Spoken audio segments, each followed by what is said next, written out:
우리는 상대성 이론이 어떻게 시작되었는지를 보기 위해 오래전 신들이 지배하던 세계에서의 자연 법칙들을 둘러봤습니다. 신의 기분이 곧 자연 법칙이었던 원시 시대를 지나 신의 세상과 인간의 세상을 나누어 생각했던 고대 그리스 시대도 지나왔죠. 하지만 이 여행으로 우리는 오히려 궁금한 점이 생기게 되었습니다. 바로 왜 물리학에서 수학적인 설명이 중요한지와 물리학의 시작을 왜 뉴턴 이후라고 보는지였죠.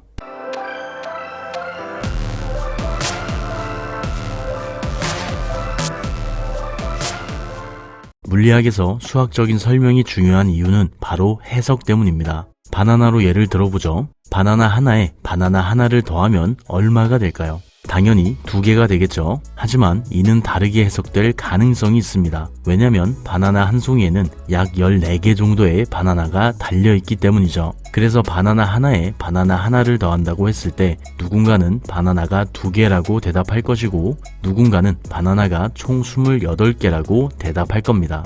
바로 이 부분에서 수학이 필요한 거죠. 1 더하기 1은 누가 봐도 2입니다. 수학을 아는 사람이라면 절대로 다르게 해석할 수 없죠. 이런 차이 때문에 물리학에서는 수학적인 설명이 중요합니다. 해석에 따라 내용이 달라진다면 철학이나 문학이 되기 때문이죠. 하지만 이것만으로는 부족합니다. 오래전 고대 그리스와 로마 시대에도 당연히 수학은 존재했는데요. 왜 굳이 뉴턴 이후를 물리학의 시작이라고 부르는 걸까요?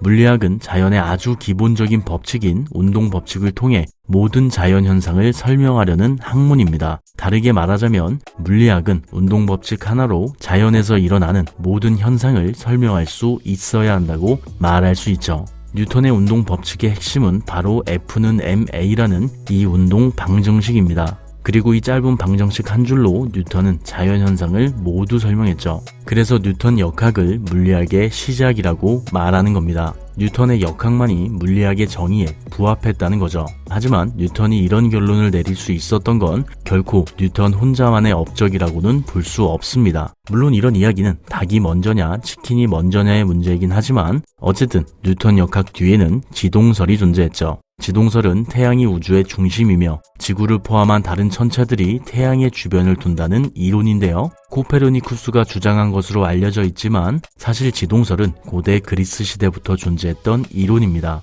물론 이때 당시에는 그저 하나의 아이디어였고요. 이 아이디어를 코페르니쿠스가 보게 되면서 자신만의 지동설을 만든 것이 바로 우리가 알고 있는 지동설입니다. 하지만 코페르니쿠스의 지동설은 과학이라고 보기 어려운데요. 코페르니쿠스가 너무 종교적으로만 지동설을 설명하려 했기 때문입니다. 코페르니쿠스는 과학자 이전에 가톨릭 신자였죠. 그래서 신이 만든 행성들 또한 완벽해야 한다고 생각했고 행성들의 운동 역시 완벽한 원운동을 해야 한다고 믿었습니다. 하지만 이는 실제 태양계 행성들의 움직임과 잘 맞지 않았죠. 단순하게 코페르니쿠스의 지동설은 과학적인 증거가 부족했기 때문에 과학자들의 지지를 얻지 못했다고 말할 수 있습니다. 아이러니하게도 이런 지동설을 완전하게 만들어준 사람은 지동설을 지독히도 싫어했던 티고 브라헤였죠. 티고 브라헤는 덴마크의 천문학자로 천동설, 즉 지구가 우주의 중심이라고 믿었던 사람이었는데요. 그래서 티고 브라헤는 무려 30년 동안 별들의 움직임을 기록해 지동설이 틀렸다는 것을 증명하려고 했습니다. 하지만 브라헤는 이 뜻을 이루지 못하고 자신의 제자인 케플러에게 이 자료를 모두 넘겨주며 생을 마감하게 되죠. 브라헤의 자료를 넘겨받은 케플러는 이 관측 자료를 수학적으로 정리하기 시작했습니다. 그리고 마침내 이를 토대로 케플러의 행성 운동 법칙이 발표되었죠. 케플러의 운동 법칙은 총 3가지로 이루어져 있습니다. 제1법칙은 타원 궤도의 법칙으로 행성은 태양을 초점으로 한 타원 운동을 한다는 법칙이고요. 제2법칙은 면적 속도 일정의 법칙입니다. 같은 시간 동안 행성이 휩쓸고 가는 면적이 같다는 법칙인데요. 이 그림을 보시면 바로 이해가 될 겁니다. 행성 A가 알파에서 한 달 동안 움직였고 마찬가지로 베타에서도 한 달 동안 움직였다면 알파와 베타의 면적이 서로 같다는 법칙이죠.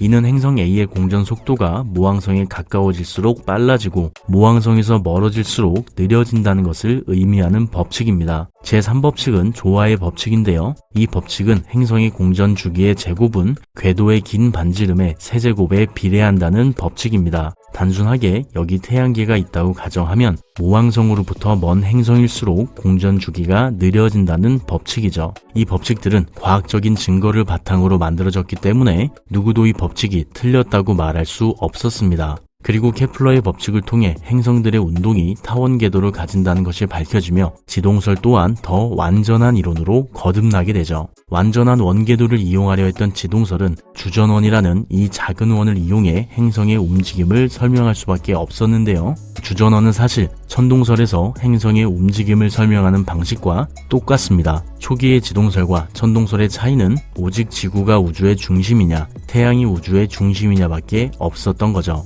그래서 지구가 우주의 중심이라는 과학적인 증거가 없었던 지동설은 당연하게도 기존의 천동설에 의해 밀려날 수밖에 없었던 이론이었습니다. 그런데 케플러의 법칙이 등장하면서 지동설의 행성들은 타원 궤도를 가지게 되며 주전원을 사용하지 않고도 시원하게 행성의 움직임을 설명할 수 있게 되었죠. 하지만 이런 케플러의 법칙에도 문제가 하나 있었습니다. 케플러의 제1법칙에 따르자면 행성들은 태양을 초점으로 한 타원 궤도를 가진다고 했는데요. 그렇다면 왜 행성들은 타원 궤도를 가지는 걸까요? 이 부분이 바로 케플러의 법칙으로 설명이 되지 않는 부분입니다. 그리고 이때 뉴턴이 등장하게 되죠. 뉴턴은 자신이 만든 역학과 만류 인력의 법칙을 이용해 케플러의 법칙들을 모두 설명하는 데 성공합니다. 그런데 이 부분은 뭔가 이상하죠?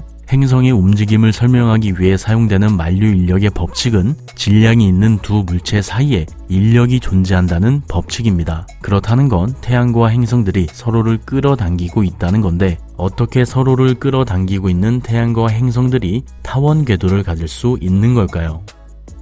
영상 봐주셔서 감사합니다. 구독과 좋아요, 알림 설정 잊지 마시고요. 내일도 조금 더 행복한 하루 되길 바래요.